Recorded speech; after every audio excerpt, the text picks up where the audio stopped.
Muchísimas gracias, Gastón. Ahora es el turno de recibir a nuestra última expositora, Romina López Cuenca. Ella es licenciada en Psicología, otorgado por la prestigiosa Universidad Católica de Cuyo. Ha ampliado sus conocimientos con una formación de posgrado especializada en gestión de recursos humanos por competencias. Durante sus primeros 10 años de carrera profesional, se dedicó a la industria minera, donde centró su enfoque en recursos humanos, selección y capacitación. Posteriormente dio un giro hacia la industria de salud, donde adquirió valiosa experiencia gestionando sanatorios privados. Su exitosa trayectoria como consultora se inició con la Fundación Leadvisor Consultora, donde brindó conferencias inspiradoras sobre liderazgo y asesoramiento estratégico a diversas empresas. Durante el desafiante periodo de la pandemia, tomó la decisión valiente de ampliar sus horizontes y comenzó a trabajar en un consultorio clínico, brindando apoyo a pacientes adolescentes y adultos de manera simultánea. En 2021 se involucró apasionadamente en el ámbito político a través de su colaboración con la Fundación Pensar, donde fue nombrada presidente de Fundación Pensar San Juan, un rol que sigue desempeñando con dedicación y compromiso. Este año asumió el desafío de ser candidata a vicegobernadora de San Juan, demostrando su firme compromiso de seguir trabajando incansablemente por un futuro mejor para todos. Bienvenida.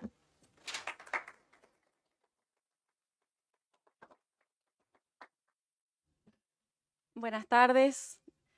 Qué momento. Después de escuchar a todos, bueno, en primer lugar quiero agradecer a la Fundación Muchardi y a Cristian por la invitación y por haber reunido a toda esta gente, haberme permitido escucharlos a todos.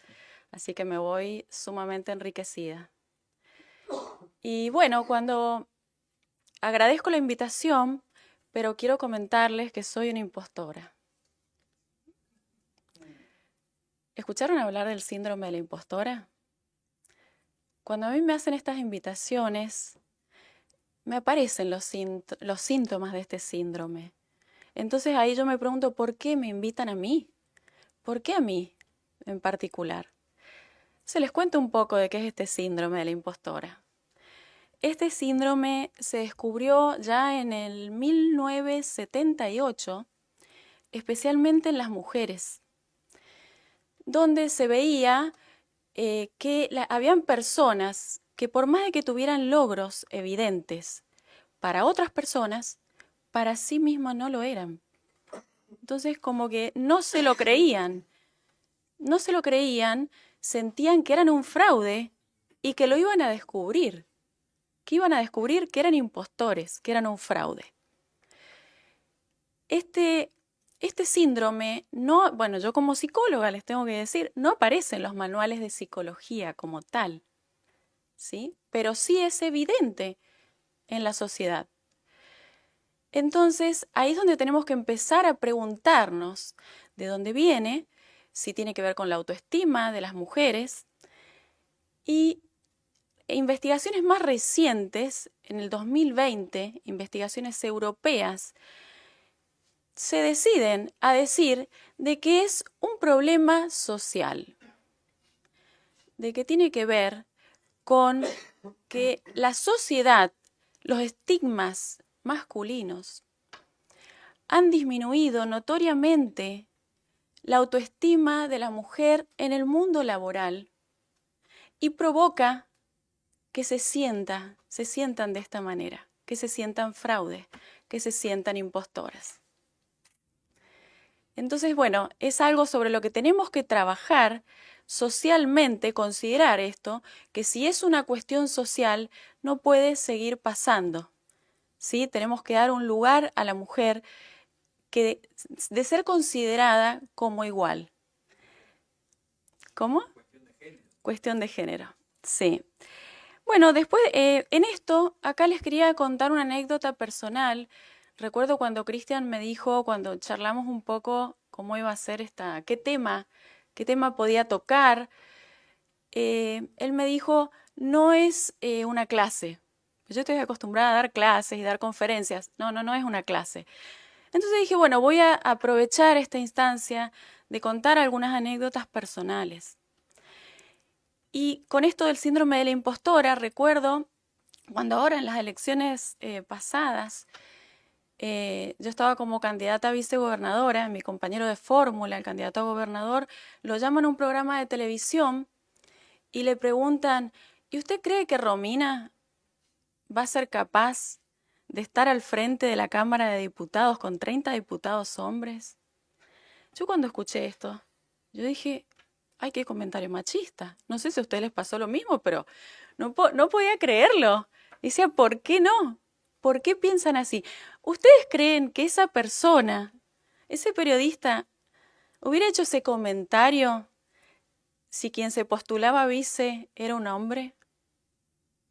Yo creo que no. Entonces, justamente creo que tenemos que trabajar en esto, en lo que la sociedad, estos estigmas sociales han provocado en la autoestima de las mujeres que llevan a que se sientan y que tienen que demostrar, constantemente demostrar que sí pueden, que sí son valiosas y que sí lo van a poder hacer igual que un hombre. Eso es algo que tenemos que cambiarlo. Y de ahí es donde me gustaría entrar un poco en el tema del liderazgo femenino. Cristian me invitó a hablar de liderazgo femenino. Pero voy a hablar un poco de liderazgo. Bueno, ya vienen hablando mucho y muy bien de liderazgo. Voy a hablar un poco de liderazgo en general.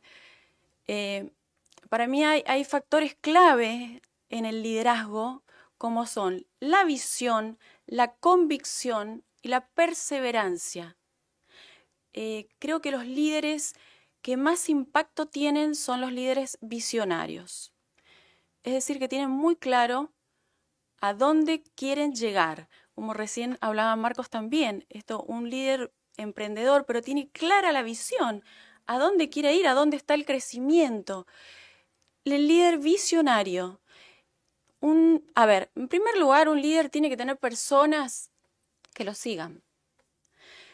Pero aparte de eso, esas personas lo siguen y tienen que saber a dónde van.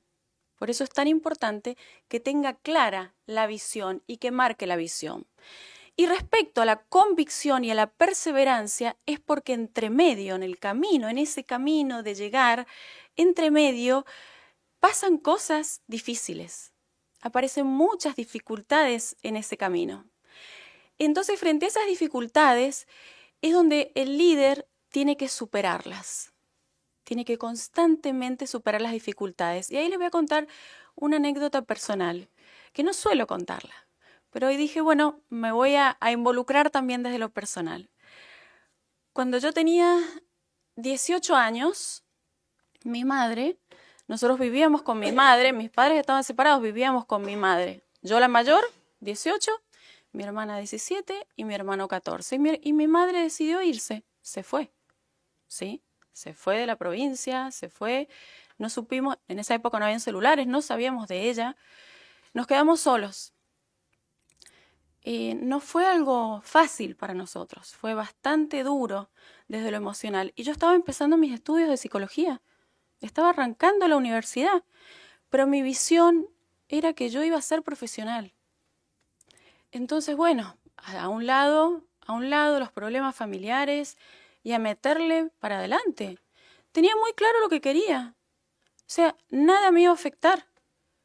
Había que seguir adelante frente a las dificultades. Entonces, frente a esto, también yo encuentro que el líder, esto de la perseverancia, la convicción y la perseverancia, es hacer frente a las dificultades. Esto me forjó como persona. Pero ahí yo, ahora retrospectiva, veo a mi madre y digo, bueno, esto me forjó y me hizo ver, primero, que si el hombre se va de la casa, no es tan juzgado. Pero cuando la mujer se va, está visto como algo muy tremendo, ¿no? ¿Sí? ¿Por qué a la mujer se la juzga distinta? Primero. Y segundo, algo que me hizo ver también es que la mujer puede elegir otro camino que no sea el ser ama de casa y quedarse solo en la casa con los chicos. Eso es otra. Y tercero, a mí me forjó en la búsqueda del equilibrio. Un poco lo que comentaste, Marcos. Gastón. Claro. Claro, Gastón. Un poco lo que comentaste. Esto de la búsqueda del equilibrio. A mí esta experiencia me hizo ser una buscadora constante del equilibrio, porque yo dije, voy a buscar mi camino profesional, pero no voy a descuidar a mi familia, que es lo más grandioso que tengo en esta vida, mi marido y mis hijos.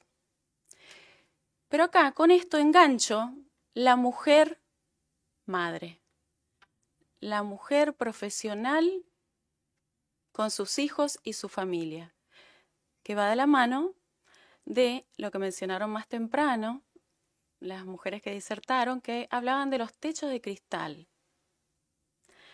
Yo acá es donde me encuentro con la primera experiencia de esta barrera de la mujer en el rol de mujer, mujer madre profesional. Y recuerdo que cuando tenía 27 años más o menos me sale esta oportunidad, me llaman de una empresa minera. No sé si ustedes sabían, no hace mucho tiempo, hace unos 50 años atrás, una mujer no podía entrar a una mina. La minería era de hombres. Es más, estaba como la superstición de que si entraba una mujer a la mina pasaba algo. Alguien se moría, se derrumbaba. O sea que no podía pisar una mujer la mina.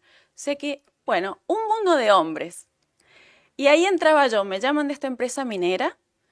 Yo tenía 27 años y tenía un hijo de 2 añitos y otro de 3 meses. Todavía le estaba dando de mamar.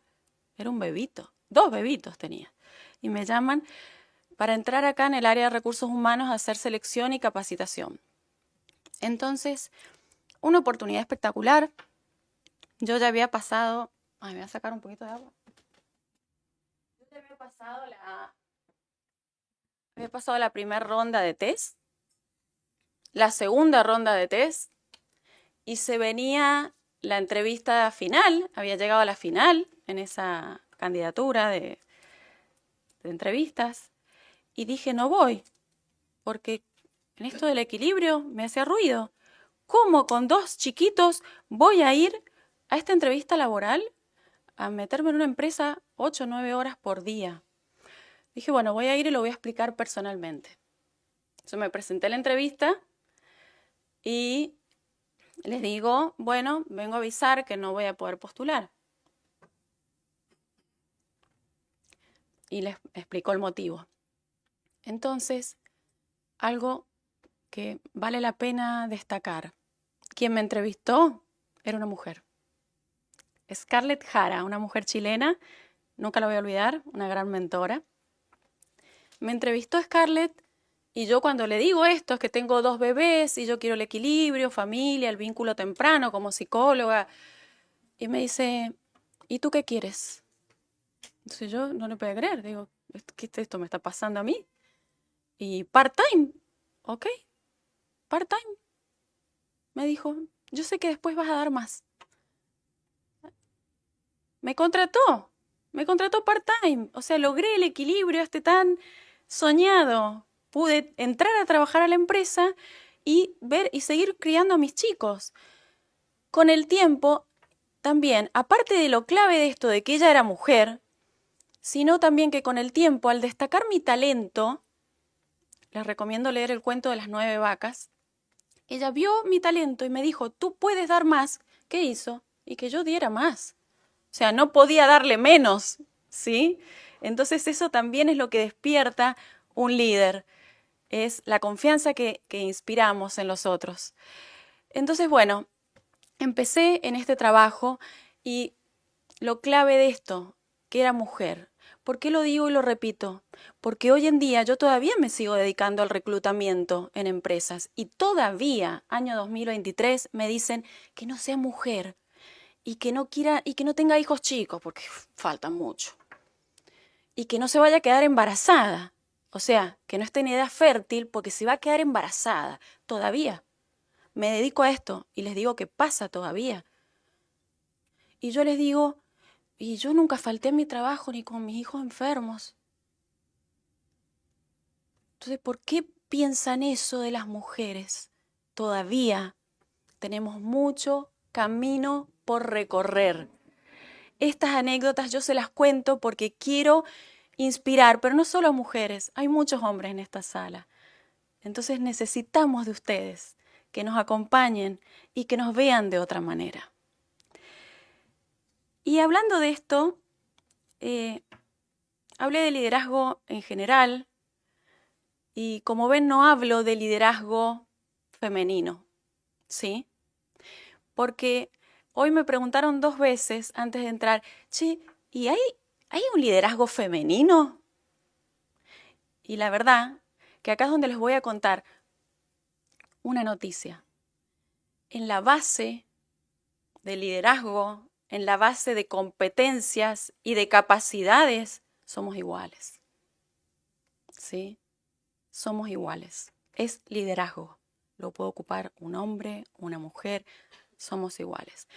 Y acá quiero hablar de esta característica que mencionaron, muy bien explicada, el tema de la inteligencia emocional.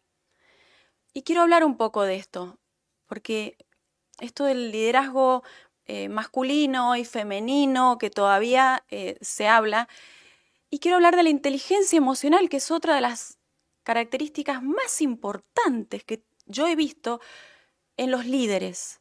O sea, en mi experiencia, que yo tenía que reclutar líderes y tenía que capacitar líderes, en mi trabajo profesional es algo que me apasiona, capacitar líderes, coachar líderes, me encanta.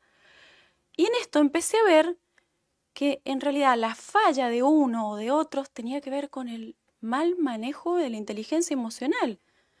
La inteligencia emocional son esas habilidades personales que tienen algunas personas que las hace destacarse, en sus relaciones interpersonales, en su templanza, en cómo autogestionan sus emociones, especialmente las negativas, en la empatía hacia los otros, las relaciones que generan, esa inteligencia emocional.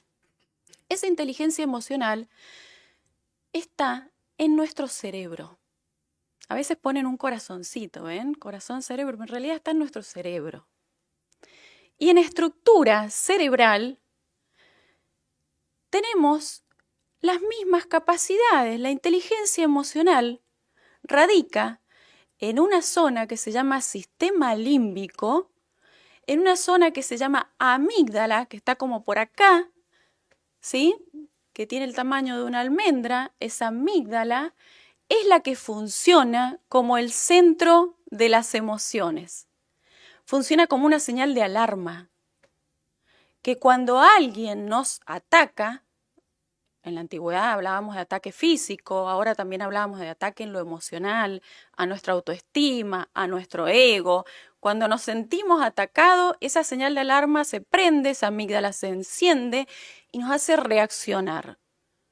Esa reacción es un circuito neuronal que ¿quién la gestiona el lóbulo? ¿Quién la frena? ¿Quién la modera? El lóbulo frontal.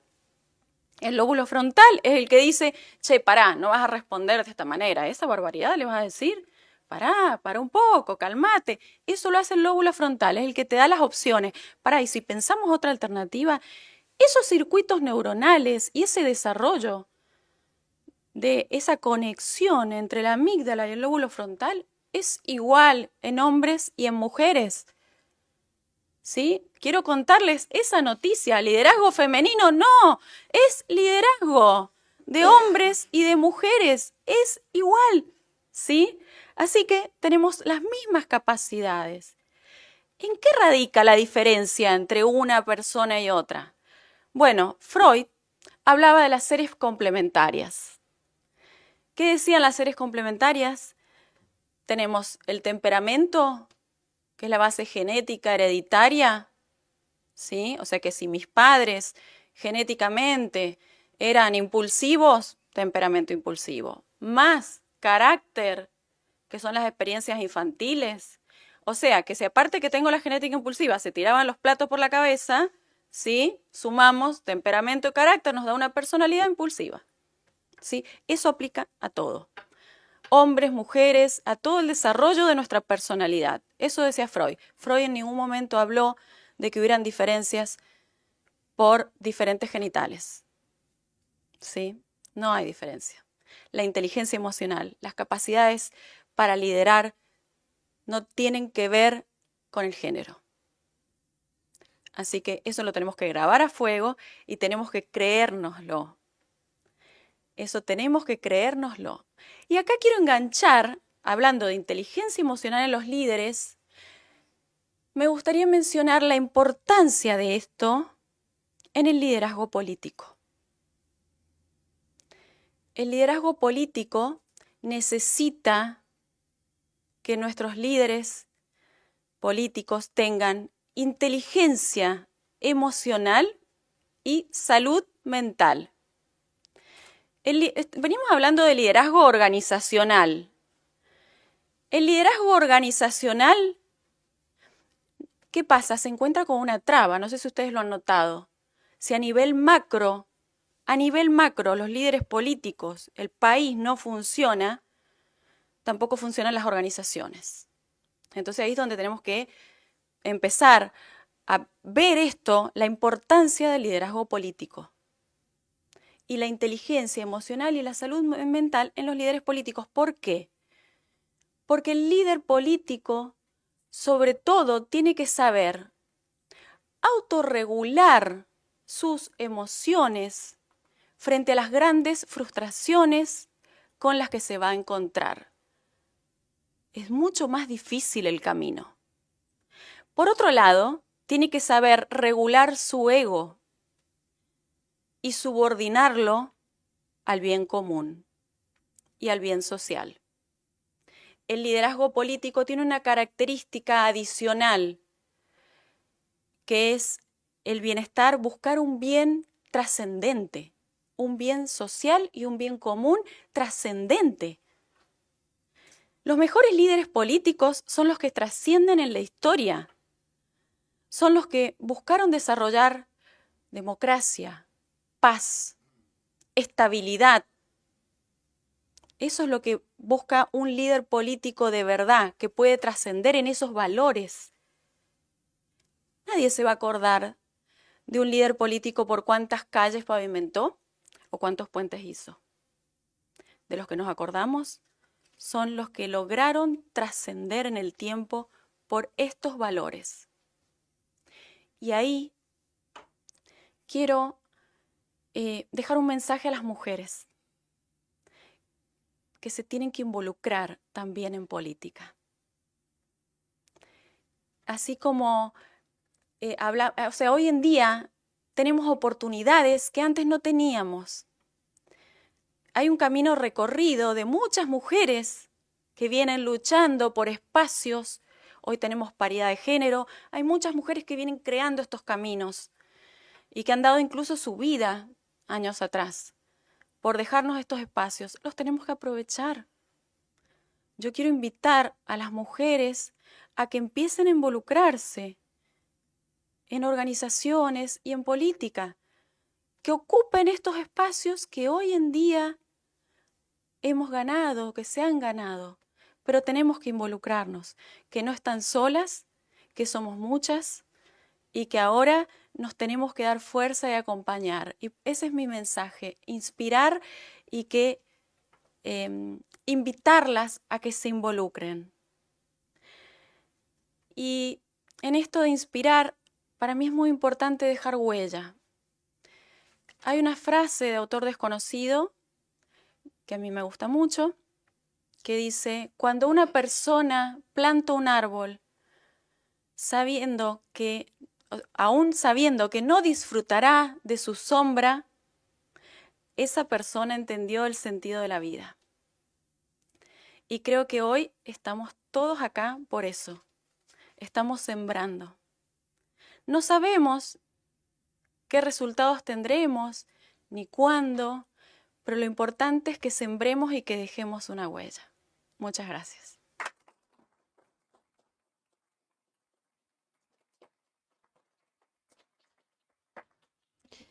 Muchísimas gracias, Romina. Y bueno, de esta manera finalizamos el segundo Congreso